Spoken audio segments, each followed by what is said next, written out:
Hi friends, welcome back. ഞാൻ വിദ്യ. ഇനി നമുക്ക് ഒരേ മാവ് ഉപയോഗിച്ചിട്ട് നല്ല സോഫ്റ്റ് ഇഡ്ഡലിയും നല്ല ക്രിസ്പി ആയിട്ടുള്ള ദോശയും എങ്ങനെയാണ് ഉണ്ടാക്കുന്നത് നോക്കാം. ഇത് മാവ് അരച്ചതിന് ശേഷം ഒരു ദിവസം പുറത്ത് വെച്ചതിന് ശേഷം അതാത് ദിവസത്തേക്ക് ഉപയോഗിക്കാനുള്ള മാവ് ഓരോരോ സെപ്പറേറ്റ് ഡബ്ബകളിലാക്കി സൂക്ഷിക്കുകയാണെങ്കിൽ ദോശ മാവൊക്കെ കയ്യിലിട്ട് ഇളക്കി അങ്ങനെ ചുട്ടതിൻ്റെ ബാക്കി എടുത്ത് വെച്ച് കഴിഞ്ഞാൽ പിന്നെ എടുത്ത് ചുടുമ്പോൾ അത് ഓവർ പുളിച്ച് പിന്നെ ഒരു വടി പോലെയൊക്കെ ആയിപ്പോൾ ഇങ്ങനെ ബാറ്ററി എടുത്ത് സൂക്ഷിച്ച് കഴിഞ്ഞാൽ അത് എന്നും പുതിയ പുതിയ മാവുകൊണ്ട് ഉണ്ടാക്കിയ പോലെ തന്നെ ഉണ്ടാവും. ഒരു 2-3 ദിവസത്തേക്കൊന്നും 3-4 ദിവസം വരെ ഒന്നും വെച്ചാലും അതിന് അങ്ങനെ ഓവറായിട്ട് ഒരു പുളിപ്പൊന്നും വരില്ല. അപ്പോൾ അത് നമുക്ക് ഈ ബാറ്റർ എങ്ങനെ ഉണ്ടാക്കുന്നത് നോക്കാം. ഞാനിവിടെ ഈ ഗ്ലാസ്സിന് 4 ഗ്ലാസ് അരി എടുത്തിട്ടുണ്ട്. അപ്പോൾ അതിന്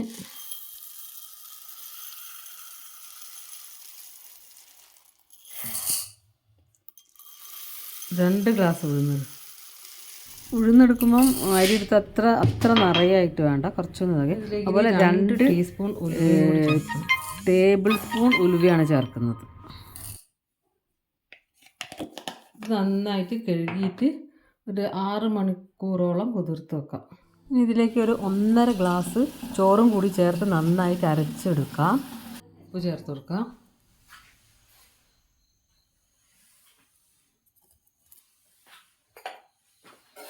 ഇത് കൈകൊണ്ട് നന്നായി മിക്സ് ചെയ്യണം.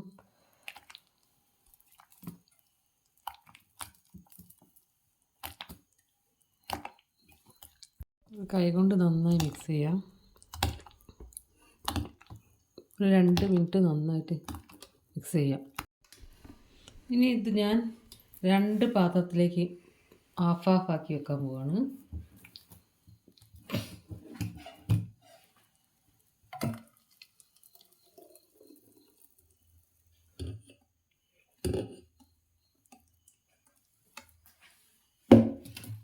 ഒന്ന് ഹാഫ് മാവ് ഇഡ്ഡലിക്കും ഹാഫ് മാവ് ദോശയ്ക്കും കൂടി ആക്കിയിട്ട് 2 പാത്രത്തിലാക്കിയിട്ട് എടുത്ത് വെക്കുകയാണ്.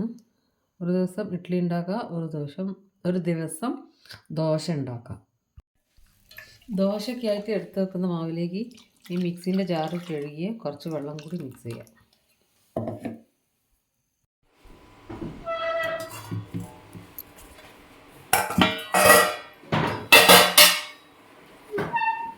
ഈ 2 പാത്രത്തിലെ മാവ് നന്നായി പൊങ്ങി വന്നിട്ടുണ്ട്.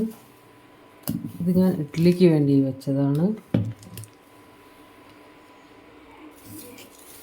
ഇത് ഞാൻ ദോശമാവാക്കി വെച്ചതാണ്. ഇത് ഞാൻ എടുത്ത് ഫ്രിഡ്ജിൽ വെക്കാൻ പോവാണ്. മറ്റേ ഇഡ്ഡലി ഇപ്പം ഉണ്ടാക്കാം.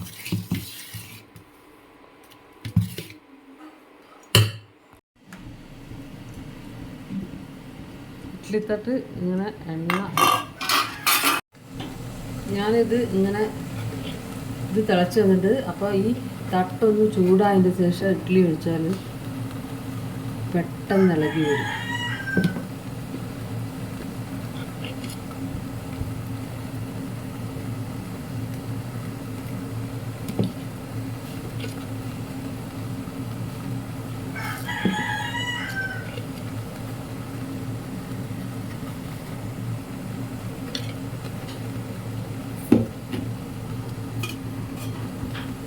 അടുത്ത തട്ട് വെക്കുമ്പോൾ ആ സ്റ്റീം വരുന്ന ഭാഗം ഹോളുള്ള ഭാഗത്ത് മറ്റേ ഇഡ്ഡലീൻ്റെ ഭാഗം വെച്ചു.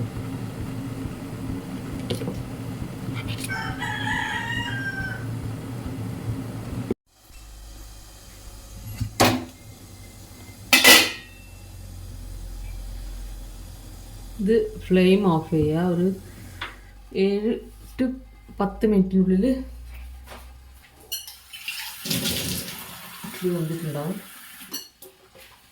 ഈ ഇഡ്ഡലിയിൽ ഞാൻ കുറച്ച് നന്നായിട്ട് വെള്ളം കൊടുക്കണം.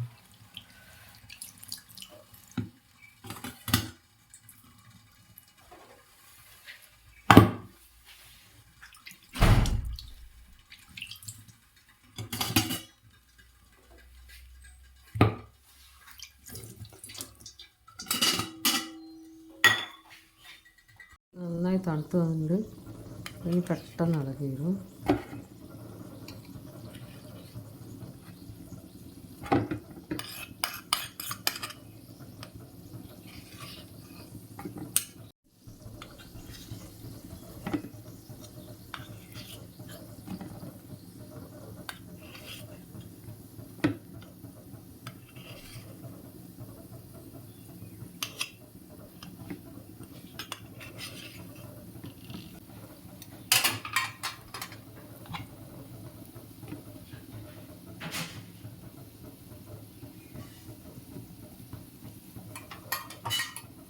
നല്ല സോഫ്റ്റ് ആയിട്ടുള്ള ഇഡ്ഡലിയാണ്.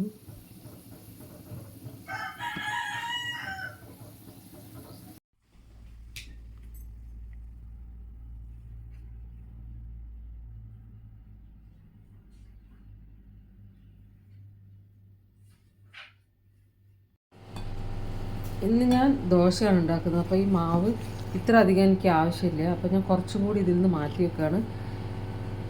എപ്പോഴും കയ്യിലിട്ട് ഇളക്കി ബാക്കി വെച്ച് കഴിഞ്ഞാൽ അതൊരു പിന്നെ എടുക്കുമ്പോൾ എന്തോ ഒരു പുളിച്ചെന്തോ പോലെ ഉണ്ട്. അപ്പോൾ ആദ്യം തന്നെ കുറച്ച് ആവശ്യമില്ലാത്തത് മാറ്റി വെക്കുക.